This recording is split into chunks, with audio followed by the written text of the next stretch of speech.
There is also much to be gained politically and financially from the growing fascination with these historic talks. And Ben Tracy is following that part of the story here in Singapore. Ben, good morning.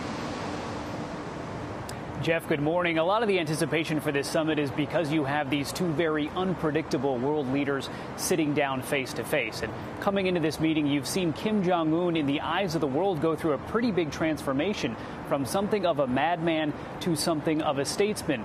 But of course, that kind of diplomatic pivot does require some explaining back in North Korea, because for decades, the U.S. has been seen there as North Korea's greatest threat. Now, earlier today, state media in North Korea explained that the summit is the result of what they're calling changing times. It said a new relationship with the U.S. comes from the desire to build a permanent peacekeeping mechanism and the eventual denuclearization of the Korean Peninsula. It also noted that the talks are taking place under the great attention of the whole world.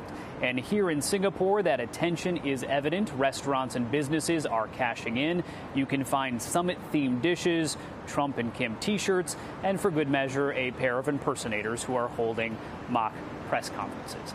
Now, Singapore says it's spent about $20 million to be the host of this summit, so perhaps they'll get some of that money back from tourists who are going to buy some summit swag.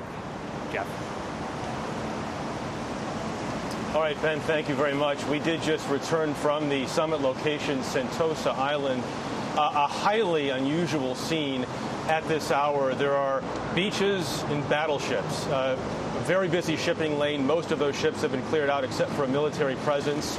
And then the hotel, the Capella Hotel, where these two leaders will sit face to face very soon. We're going to have much more on the summit tonight on the CBS Evening News, live from Singapore.